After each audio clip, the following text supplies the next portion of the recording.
قریش والوں کے اندر الفت ڈال دی۔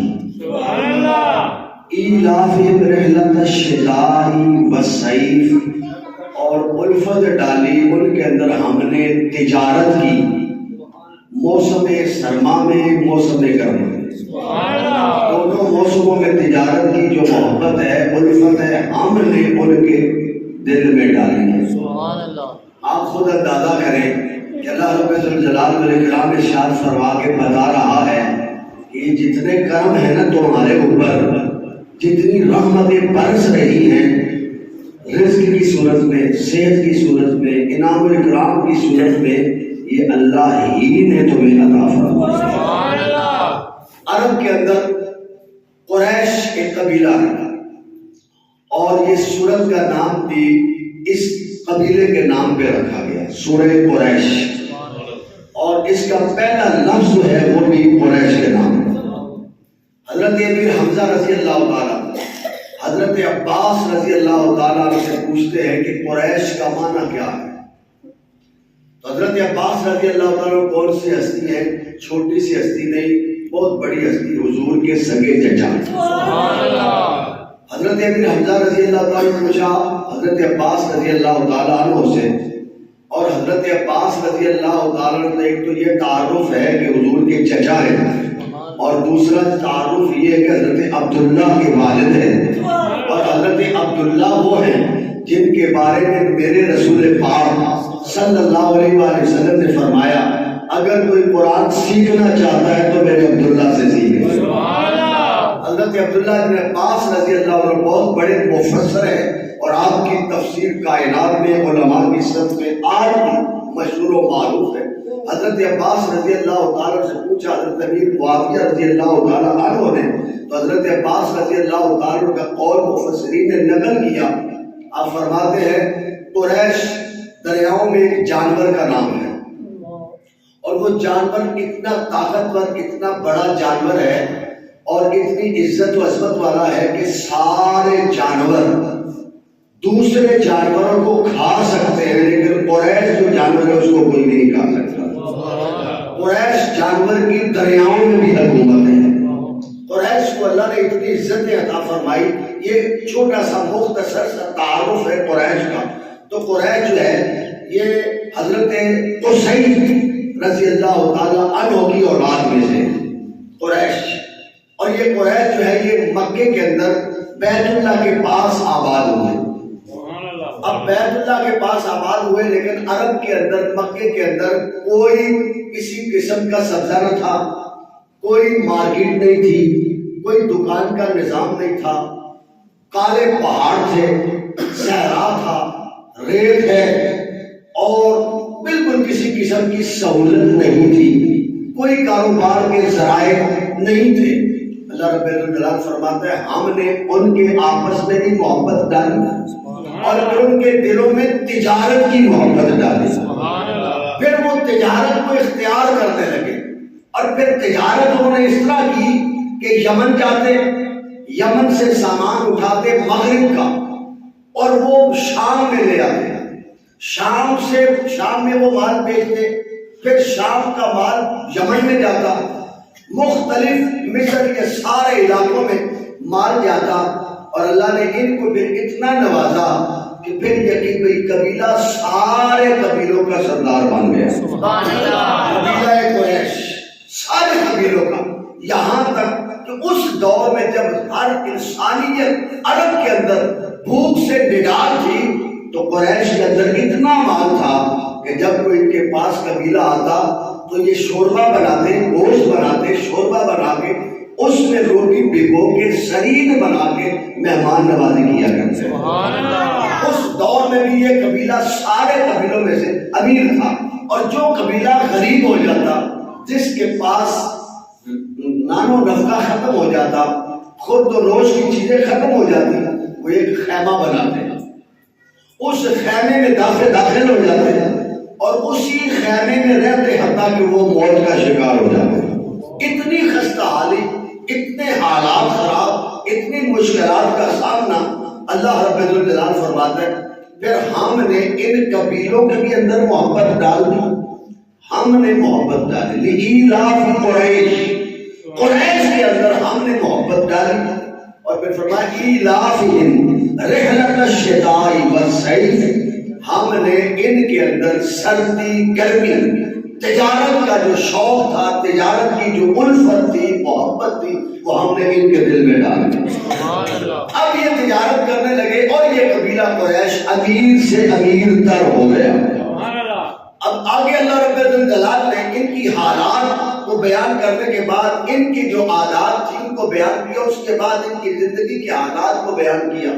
اللہ فرماتا ہے یہ سارے نام، سارے اکرام، نعمتوں کے بہتان، یہ میں نے ان پہ کرم نوازیوں کے دروازے کھولے. اب چاہیے تو یہ تھا فَلْيَعْبُدُوا رَبَّ هَٰذَا الْبَيْتِ، بس یہ اپنے رب کی عبادت کرتے، اس رب کی جو کعبے کا رب ہے، جو کعبے کا رب ہے اس کی عبادت کرتے. انہوں نے ایسا نہیں کیا، یہ بتوں کے آگے جھکنے لگ گئے، یہ بتوں کے پجاری بن گئے، یہ ناشکری کرنے لگے. حالانکہ چاہیے تو یہ تھا کہ یہ اپنے رب کا شکر ادا کرتے، اپنے رب کی عبادت کرتے، اس وحدہ لا شریک کی پوجا کرتے، اس وحدہ لا شریک کی پرستش کرتے، اسی کو ایک مانتے، اسی کی اطاعت کرتے، اسی کی وحدانیت کا اعلان کرتے. لیکن انہوں نے کہیں ہبل کے سامنے سر جھکایا، کہیں لات کے سامنے جھکایا، کہیں منات کے سامنے سر جھکایا، کہیں عزا کے سامنے انہوں نے سر کو جھکایا. لیکن چاہیے تو یہ تھا فَلْيَعْبُدُوا رَبَّ هَٰذَا الْبَيْتِ، جو رب ہے اس گھر کا اس کی عبادت کرتے. انہوں نے چنانچہ اس طرح نہیں کیا. اللہ رب الجلال قرآن میں فرماتا ہے وَإِن تَعُدُّوا نِعْمَتَ اللَّهِ لَا تُحْصُوهَا، کہ اگر تم میری نعمتوں کا شمار کرنا چاہو، تمہاری گنتی کرنے والی مشینیں فیل ہو سکتی ہیں، لیکن میری نعمتوں کا شمار نہیں کیا جا سکتا. زبان بہت بڑی نعمت، کان بہت بڑی نعمت، ناک بہت بڑی نعمت، آنکھ بہت بڑی نعمت، دماغ بڑی نعمت، دماغ کے اندر مغز ہے وہ بڑی نعمت، جسم کا ہر اعضاء بڑی نعمت. اور پھر رب فرماتا ہے اس سے بڑی نعمت، یہ ساری نعمتوں کو بھول جاتے کوئی بات نہیں، پر اس نعمت کو نہ بھولتے کہ لگ و دگ صحرا میں جہاں کوئی پوچھنے والا نہیں ہے، جہاں کوئی رزق دینے والا نہیں ہے، وہاں ہم نے ان کے لیے رزق کا اہتمام فرمایا، ان کے لیے تجارت کے لیے آسانیاں پیدا کی، ان کے مال و متاع کی حفاظت کی. عرب کے اندر لوگ جھپٹا کرتے تھے، ڈاکہ زنی ہوتی تھی، رات کو بھی محفوظ نہیں، قافلہ کوئی جاتا دن میں بھی محفوظ نہیں، رات کو بھی محفوظ نہیں. لیکن قربان جائے مفسرین کہتے ہیں کہ قبیلہ قریش کو اللہ نے یہ عظمت اپنے گھر بیت اللہ کی وجہ سے دی تھی کہ قبائل کے اندر، عرب کے تمام قبائل کے دلوں میں ان کی ہیبت ڈال دی تھی، ان کا روب ڈال دیا، ان کی محبت ڈال دی تھی. اور جدھر سے قریش والوں کا قافلہ گزرتا تھا تمام چور ڈاکو راستہ چھوڑ دیتے تھے اور کہتے تھے قریش والے یہاں سے گزر رہے ہیں، اور یہ قریش والے عام نہیں ہیں بلکہ اللہ کے گھر کے خادم ہیں، اللہ کے گھر کی خدمت کرنے والے. میں کہتا ہوں آج سے 1450-1500 سال پہلے اگر اللہ کے گھر بیت اللہ کی حفاظت اور خدمت کرنے والوں کا مقام و مرتبہ اللہ کافروں کے گھر میں ڈال دیتا ہے، تو جو آج حضور کے غلام اللہ کے گھر کی خدمت کرنے والے ہیں ان کو اللہ کی اتنی عزت ہوتی اللہ کے گھر کی خدمت کا موقع مل جانا، اللہ کے گھر کی خدمت اور اس کی جو احترام کرنے کا موقع مل جانا، یہ کوئی چھوٹا سا احساس نہیں. اللہ فرماتا ہے فَلْيَعْبُدُوا رَبَّ هَٰذَا الْبَيْتِ، ان کو چاہیے تو یہ تھا کہ یہ اللہ کے گھر بیت اللہ کا جو رب ہے اس کی عبادت کرتے، اس کی پوجا پرستش کرتے، اسی کے آگے جھکتے. لیکن انہوں نے ناشکری کا بازار گرم کیا، نافرمانیوں کا بازار گرم کر دیا. اللہ قرآن مجید فرقان حمید میں آگے ارشاد فرماتا ہے فَلْيَعْبُدُوا رَبَّ هَٰذَا الْبَيْتِ الَّذِي أَطْعَمَهُم مِّن جُوعٍ. اے قریش مکہ ذرا یہ تو دیکھو تمہیں رزق کس نے عطا کیا ہے، ذرا غور تو کرو، تمہیں رزق دیا کس نے ہے، تم یہ نعمتیں کھاتے ہو اور کہاں لو دل صحرا میں، کالے پہاڑوں میں. اللہ فرماتا فرماتا ہے ہم نے اتنا رزق دیا کہ ان کی دکانیں 12 مہینے کے بے موسم پھلوں سے بھرنے لگی، ان کی دکانیں اناج سے بھرنے لگی، ان کی دکانیں خورد و نوش کی اشیاء سے ہم نے بھر دی، اتنا رزق عطا کیا۔ الذی اطعمہم، وہی رب ہے جس نے تمہیں طعام دیا ہے، رزق دیا ہے اور بے حساب دیا ہے۔ رب نے فرمایا اطعمہم من خوف الذی اطعمہم من جوع، اللہ ہی تو ہے جس نے تمہیں رزق عطا کیا اور بھوک کے عذاب سے تمہیں بچایا۔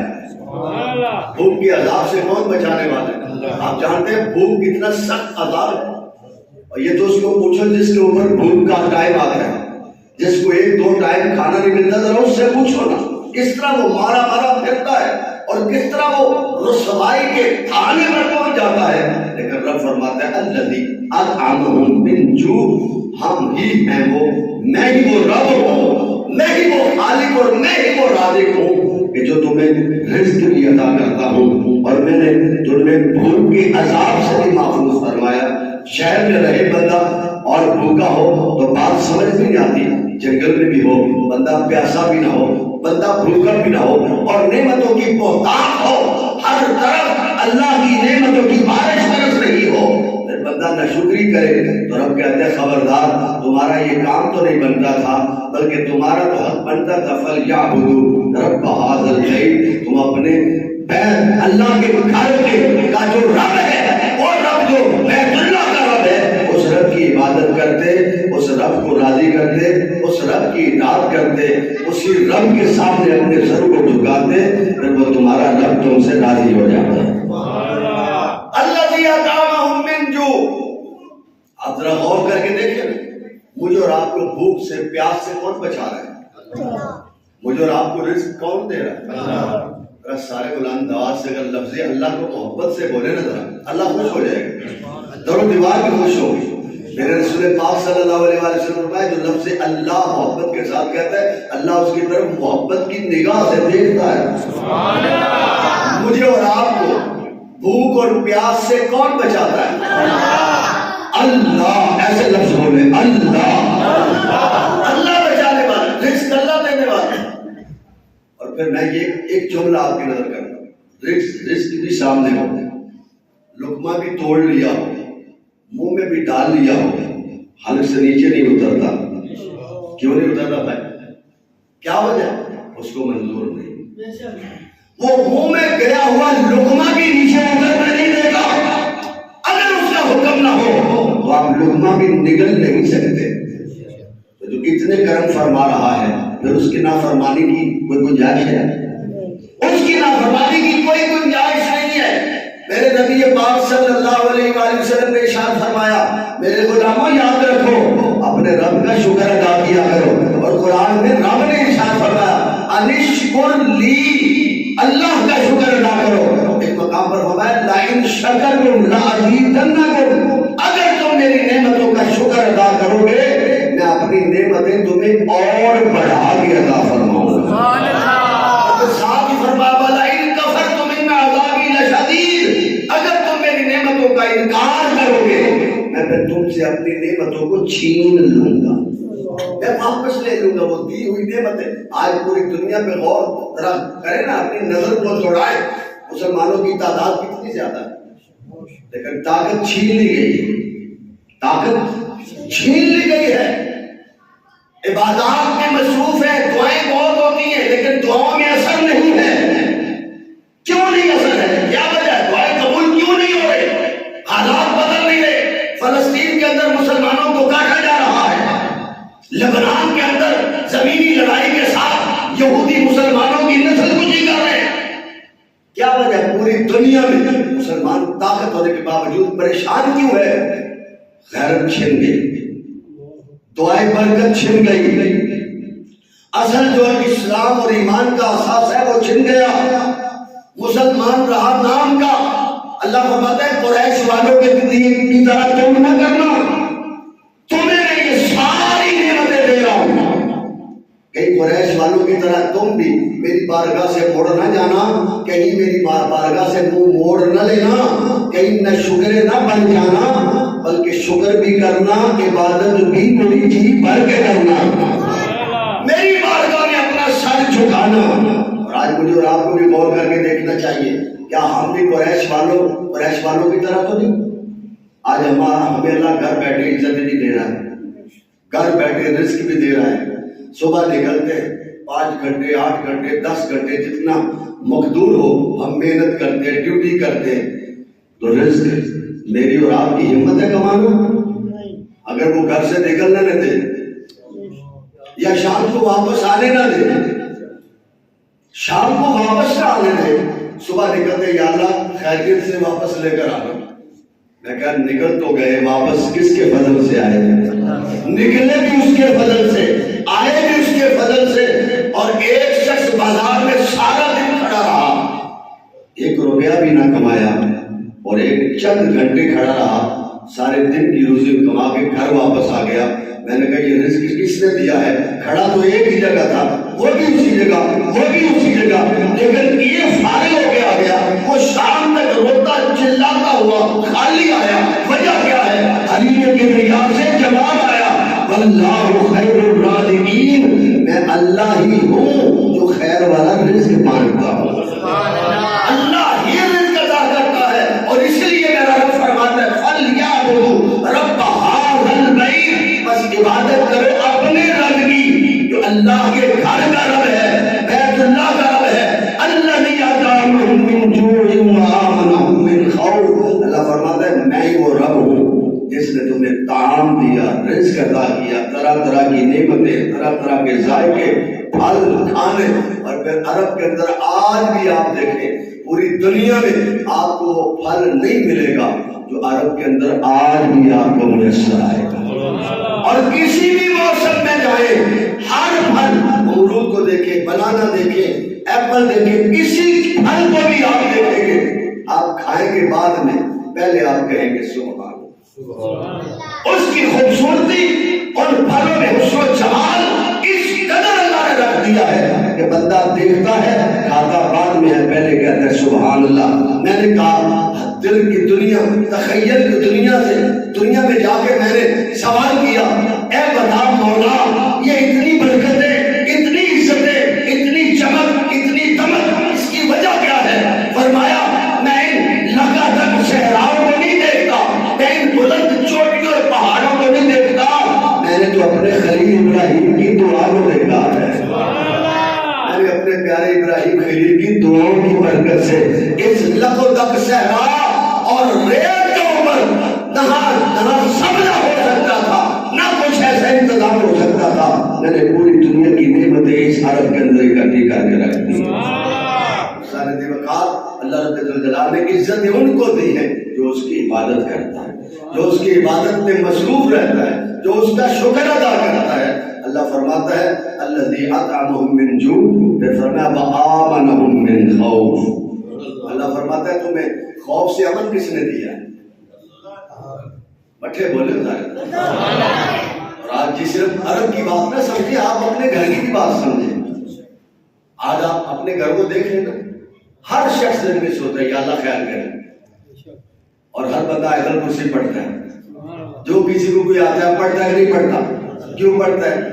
اس کا یقین ہے اللہ ہی ہمیں عطا کرنے والا، ہزار پہلے بار لگے ہوں لیکن وہ مہربانی نہ فرمائے تو مال، عزت، جان، کوئی بھی شے محفوظ، اور ہمیں اللہ نے حفاظت میں رکھا ہوا ہے تو اپنے فضل کے ساتھ۔ اگر ہم محفوظ ہیں تو اس کا کرم ہے، اگر مال محفوظ ہے تو اس کا کرم ہے، اگر ایمان محفوظ ہے تو اس کا کرم ہے، اگر جان محفوظ ہے تو اس کا کرم ہے۔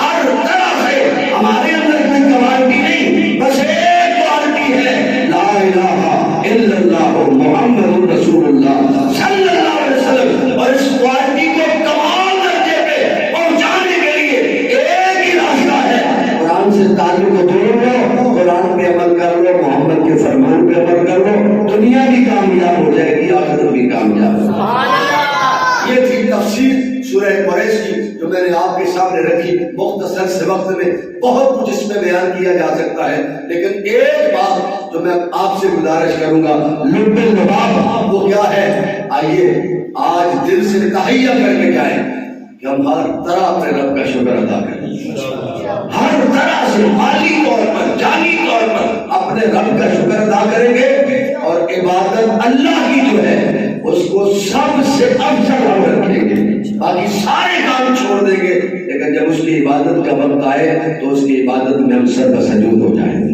اللہ کریم کی بارگاہ میں دعا کرتا ہوں اللہ مجھے اور آپ سب کو عمل کی توفیق دے۔